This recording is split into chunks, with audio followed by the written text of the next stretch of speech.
ఇప్పటి వరకు 7 యుద్ధాలు ఆపాను, లెక్కలేనన్ని డీల్స్ చేశాను, కేఎస్ఎస్ను ఫిక్స్ చేశాను అని అబద్ధపు ప్రచారాలు చేసుకుంటూ తిరిగే డొనాల్డ్ ట్రంప్ యొక్క ప్రభుత్వం షట్ డౌన్ అయిందండి, మూతపడిపోయింది. అమెరికా కేంద్ర ప్రభుత్వానికి చెందిన దాదాపు 7 లక్షల మందికి ఉద్యోగానికి రావద్దు అని చెప్పేశారు.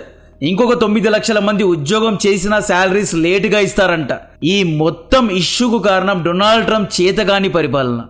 ఇంట గెలిచి రచ్చ గెలవాలి అన్నారు పెద్దలు. ట్రంప్ ఇంట గెలవలేకపోయాడు, రచ్చ చేయలేకపోతున్నాడు.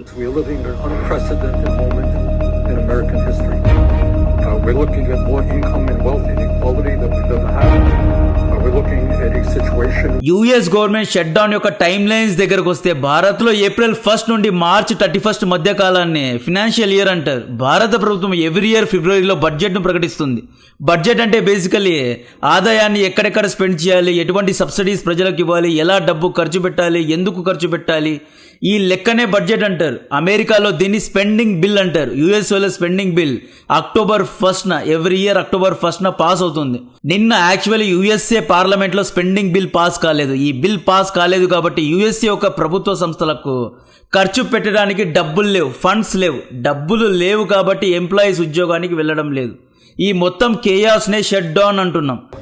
Even if it did pass, which wasn't going to happen, it wouldn't have averted a government shutdown because it hadn't passed the House before. These are both temporary funding bills to kick the can down the road just a few weeks. అదేంటి, Donald Trump republic party majority తెచ్చుకొని గెలిచింది కదా, అధికారంలో ఉంది కదా, ఒక bill కూడా కాంగ్రెస్లో అంటే అమెరికన్ పార్లమెంట్లో పాస్ చేయలేరా అంటే చేయలేరు. ఇక్కడ డొనాల్డ్ ట్రంప్ పార్టీ సభ్యులే ట్రంప్ యొక్క విధి విధానాలను వ్యతిరేకిస్తున్నారు. ఫస్ట్ ఆఫ్ ఆల్ ఈ స్పెండింగ్ బిల్లో ఉన్న 3 కాంట్రవర్షియల్ పాయింట్ ఏంటి అంటే, పాయింట్ నంబర్ 1, మనందరికీ తెలుసు యుఎస్ఏలో 2 పెద్ద పార్టీస్ ఉంటాయి. ఒకటి ట్రంప్ యొక్క రిపబ్లిక్ పార్టీ, 2 జో బైడెన్ యొక్క డెమోక్రటిక్ పార్టీ. అక్టోబర్ 2025లో అఫోర్డబుల్ కేర్ యాక్ట్ అనే ఒక బిల్ ఎక్స్పైర్ అవ్వనుంది. ఈ బిల్ యొక్క ఉద్దేశం ఏంటి అంటే హెల్త్ ఇన్సూరెన్స్ లో సబ్సిడీస్ ఇచ్చేది అనమాట. ఇది ప్రజలకు ఉపయోగపడేది. ఇది కైండ్ ఆఫ్ ఉచిత పథకంలో వస్తుంది. ఈ బిల్ను డొనాల్డ్ ట్రంప్ తీసివేస్తా అంటున్నాడు. ఊరికి ఎందుకు హెల్త్ ఇన్సూరెన్స్ లో మాఫీలు ఇవ్వాలి అంటున్నాడు డొనాల్డ్ ట్రంప్. దీనికి డెమోక్రటిక్ పార్టీ నేతలు ఒప్పుకోవడం లేదు. సెకండ్ పాయింట్ ఏంటి అంటే, అమెరికాలో మెడికాయిడ్, ఫుడ్ అసిస్టెన్స్ అనబడే 2 సంక్షేమ పథకాలు ఉన్నాయి. పేదవారికి ఫ్రీగా మెడికల్స్ ఇవ్వకూడదు, ఫ్రీగా ఫుడ్ ఇవ్వకూడదు అని డొనాల్డ్ ట్రంప్ అంటున్నాడు. డెమోక్రటిక్ పార్టీ నాయకులు పేదవారి కడుపులు కొట్టద్దు, ఈ పథకాలను అలాగే ఉంచుదామని వీళ్ళు డిమాండ్ పెడుతున్నారు. Third point, Donald Trump social welfare schemes మొత్తాన్ని క్యాన్సిల్ చేసి దాదాపు $1 ట్రిలియన్ సేవ్ చేయాలి అనుకుంటున్నాడు. దీనికి డెమోక్రటిక్ పార్టీ నాయకులు ఒప్పుకోవడం లేదు. సింపుల్ గా చెప్పాలి అంటే, డొనాల్డ్ ట్రంప్ అమెరికా యొక్క 35 ట్రిలియన్ అప్పును పూడ్చడానికి మొదటగా అన్ని దేశాల పైన టారిఫ్ అంటూ టారిఫ్ యుద్ధం ఆడాడు. ఆ తర్వాత అమెరికాలోనే ఉన్న బడుగు బలహీన వర్గాల ప్రజలపైన, ఆర్థిక స్తోమత లేని ప్రజలపైన పడ్డాడు. Free food, free medical, free tax credits, health insurance ఇవన్నీ తీసివేసి $1 ట్రిలియన్ సేవ్ చేస్తా అన్నాడు. దీనికి డెమోక్రటిక్ పార్టీ నాయకులు, అపోజిషన్ పార్టీ నేతలు ఒప్పుకోవడం లేదు. దీంతో యుఎస్ఏ బడ్జెట్ బిల్ అనేది, స్పెండింగ్ బిల్ అనేది పాస్ కాలేదు. అమెరికాలో స్పెండింగ్ బిల్ పాస్ అవ్వాలి అంటే యుఎస్ఏ కాంగ్రెస్ అంటే యుఎస్ఏ పార్లమెంట్లో 2 ఛాంబర్స్లో బిల్ పాస్ అవ్వాలి. ఎలాగైతే ఇండియాలో లోక్సభ, రాజ్యసభ 2 ఛాంబర్స్ ఉంటాయో, యుఎస్ఏలో కూడా హౌస్ ఆఫ్ రిప్రజెంటేటివ్స్ ఒక ఛాంబర్, సెనేటర్స్ 2వ ఛాంబర్, ఇలా 2 ఛాంబర్స్లో పాస్ అవ్వాలి. యుఎస్ఏ హౌస్ ఆఫ్ రిప్రజెంటేటివ్స్లో రిపబ్లిక్ పార్టీ నాయకులకు 220 సీట్స్ ఉన్నాయి. డెమోక్రటిక్ పార్టీ నాయకులకు 211 సీట్స్ ఉన్నాయి. 4 వ్యాకెంట్ సీట్స్ ఉన్నాయి. యుఎస్ సెనెట్లో రిపబ్లికన్స్ దగ్గర 53 సీట్స్ ఉంటే డెమోక్రాట్స్ దగ్గర 45 సీట్స్ ఉన్నాయి.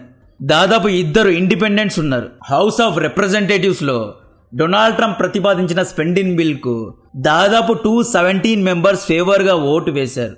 అయితే ట్రంప్ పార్టీలో 220 మెంబర్స్ ఉన్నారు. ఇందులో 217 మాత్రమే ఫేవరబుల్గా ఓటేశారు. ఇంకా 3 డొనాల్డ్ ట్రంప్ విధి విధానాలను వ్యతిరేకిస్తున్నారు అన్నమాట. 212 ఓట్స్ ఈ స్పెండింగ్ బిల్కు అగేన్స్ట్గా పడ్డాయి. లోవర్ హౌస్లో ట్రంప్ మెజారిటీ, చిన్న మెజారిటీ సాధించాడు. అయితే అప్పర్ హౌస్ అయిన సెనేట్లో ఈ బిల్ పాస్ అవ్వాలి అంటే 60 ఓట్స్ కావాలి. బట్ ట్రంప్కు కేవలం 55 ఓట్స్ మాత్రమే వచ్చాయి. మెజారిటీ లేనందున బడ్జెట్ బిల్ పాస్ కాలేదు కాబట్టి ఫండ్స్ లేవు అంటే శాలరీస్ ఇవ్వలేరు. శాలరీస్ ఇవ్వకపోతే ఎంప్లాయీస్ ఉద్యోగాలకు వెళ్ళరు. ఇక్కడ షట్ డౌన్ అయినవి ఏంటి అంటే, కేంద్ర ప్రభుత్వం ఆధీనంలో ఉన్న అన్ని సంస్థలు షట్ డౌన్ అయ్యాయి. ఇక్కడ మేజర్ సర్వీసెస్ ఏవేవి క్లోజ్ అయ్యాయి అంటే, national parks, monuments, parks, museums, cultural institutions, visa passport processing centres అంటే ఎవరైతే వీసాను పాస్పోర్ట్ను ప్రాసెస్ చేస్తారో ఇమ్మిగ్రేషన్ సెంటర్స్ ఇవన్నీ క్లోజ్ అయిపోయాయి. IRS tax services, real estate యొక్క రిజిస్ట్రేషన్ చేసుకుంటారు కదా అవి కూడా క్లోజ్ అయ్యాయి. Public health programmes, insurance agencies, CDS, NIH, infants, children వీటన్నిటికీ ఇన్సూరెన్స్ను ఇచ్చే ఈ ఏజెన్సీస్ అన్నీ క్లోజ్ అయిపోయాయి. గవర్నమెంట్ కాంట్రాక్టర్స్ ఇలా కాంట్రాక్ట్ చేస్తారు కదా, గవర్నమెంట్ ప్రాజెక్ట్స్ చేస్తారు కదా, ఆ ఆఫీసెస్ అన్నీ క్లోజ్ అయిపోయాయి. సర్వీసెస్ దట్ కంటిన్యూస్ అంటే ఎమర్జెన్సీ సర్వీసెస్ ఏవే ఉన్నాయి అంటే military operations, defence operations, air traffic control, social security, police services, emergency services, federal courts అంటే హైకోర్ట్, డిస్ట్రిక్ట్ కోర్ట్స్ ఇవన్నీ ఆపరేషన్లో ఉన్నాయి. ప్రాక్టికల్గా అయితే దాదాపు 9 లక్షల మంది కేంద్ర ఉద్యోగులు ఉద్యోగానికి వెళ్ళడం లేదు. దాదాపు 7 లక్షల మంది ఉద్యోగం చేస్తున్నారు కానీ వీళ్లకు శాలరీస్ ఇవ్వడానికి డబ్బులు లేవు. ఇంత పెద్ద కేయాస్లో అమెరికా ఉంటే డొనాల్డ్ ట్రంప్ ఏమంటాడు? ఇండియా పాకిస్తాన్ యుద్ధంలో ఇండియా 7 జెట్స్ కోల్పోయింది అంటారు. మంది గొడవలు ఆపి మీ ఇంట్లో ఉన్న గొడవలను సరిదిద్దుకు 9 లక్షల మంది ఇంట్లో కూర్చున్నారు అంటే మామూలు విషయం కాదు. ఇంతమంది నీకు అగేన్స్ట్ అయ్యారు అంటే ఇది మామూలు విషయం కాదు. అమెరికాలో యాక్చువల్లీ పెద్దగా ప్రొటెస్ట్ జరగాలి. వీటన్నిటికీ కారణం ఈ వ్యక్తి డొనాల్డ్ ట్రంప్ కారణంగానే ఇదంతా జరుగుతోంది. సో ఈ షట్ డౌన్ కారణంగా అమెరికా నష్టపోయేది ఏంటి అంటే పాస్పోర్ట్ కేంద్రాలు, టూరిస్ట్ కేంద్రాలు, ఇంపార్టెంట్ ఏజెన్సీస్ అన్నీ క్లోజ్ అయ్యాయి. తద్వారా ఏమవుతోంది అంటే ఒక వీక్ అమెరికా దాదాపు $25 బిలియన్ నష్టపోతోంది. డొనాల్డ్ ట్రంప్ టారిఫ్ అని చెప్పి సెప్టెంబర్ నెలలో టారిఫ్ కారణంగా $35 బిలియన్ లాభాన్ని సంపాదించాడు కదా. ఈ షట్ డౌన్ కారణంగా ఒక వీక్ అమెరికా $25 బిలియన్ నష్టపోతోంది. ఎద్దులో లాభం డాష్లో పోయినట్లు ఈయన టారిఫ్ గేమ్ ఆడి ప్రపంచ దేశాల నుండి సంపాదించిన ధనాన్ని షట్ డౌన్ కారణంగా కోల్పోతున్నాడు. ఎంబసీస్ క్లోజ్ అయ్యాయి, డిప్లొమాటిక్ ఆఫీసెస్ క్లోజ్ అయ్యాయి, పీస్ కీపింగ్ మిషన్స్ క్లోజ్ అయ్యాయి, హ్యుమానిటేరియన్ ఎయిడ్స్ క్లోజ్ అయ్యాయి, ఇంటర్నేషనల్ నెగోషియేషన్ ఆర్గనైజేషన్స్ అన్నీ క్లోజ్ అయ్యాయి.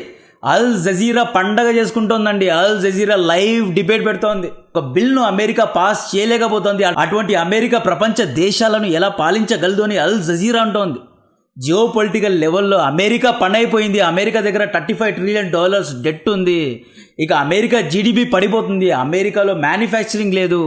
ఈ టారిఫ్ కారణంగా అమెరికా తమ యొక్క క్రెడిబిలిటీ కోల్పోతోంది. డొనాల్డ్ ట్రంప్ కారణంగా అమెరికా అడుగున పడే ప్రమాదం చాలా గట్టిగా ఉంది అంటున్నారు. మీరు ఒక బిల్నే పాస్ చేయలేకపోయారు కదా, మీరెలా 7-8 యుద్ధాలు ఆపగలరు? మీరెలా మంది గొడవలను ఆపగలరు? మీ ఇంట్లో ఉన్న రచ్చే మీరు క్లియర్ చేయలేకపోతున్నారు అన్నట్లు డొనాల్డ్ ట్రంప్ను అందరూ ట్రోల్ చేస్తున్నారు. ఇక్కడ నుండి డొనాల్డ్ ట్రంప్ యొక్క బ్యాడ్ డేస్ స్టార్ట్ అయ్యాయి. డొనాల్డ్ ట్రంప్ ప్రతిపాదించే ఏ ఒక్క బిల్ను సెనెట్లో పాస్ చేయనివ్వరు. బికాస్ డొనాల్డ్ ట్రంప్లోని తన సొంత పార్టీ నాయకులే ఇతనికి అగేన్స్ట్గా ఉన్నారు. సో డొనాల్డ్ ట్రంప్ నెక్స్ట్ తేబోయే H1B బిల్ అయినా కూడా, లేదా నెక్స్ట్ ఇతను తీసుకురాబోయే ఇమ్మిగ్రేషన్ బిల్, ఇలా ఏ బిల్ తీసుకొచ్చినా సెనేట్లో దీన్ని క్యాన్సల్ చేయిస్తారు లేదా కాంగ్రెస్ని షట్ డౌన్ చేయిస్తారు. బికాస్ ఇతనికి మెజారిటీనే లేదండి. గ్రేటెస్ట్ ఎగ్జాంపుల్ ఏంటి అంటే ఏ ఒక్క దేశంలో అయినా బడ్జెట్ బిల్ అనేది పాస్ అవుతుంది, బట్ బడ్జెట్ బిల్లే పాస్ చేయలేకపోతున్నారు. సో చాలా పెద్ద టెన్షన్ అండ్ కేయాస్లో అమెరికా ప్రస్తుతం ఉంది. సో దీని గురించిన మరిన్ని డీటెయిల్స్ ఇస్తూనే ఉంటా. మనలలో చాలామంది వీడియోస్ చూస్తున్నారు కానీ సబ్స్క్రైబ్ చేయడం లేదు.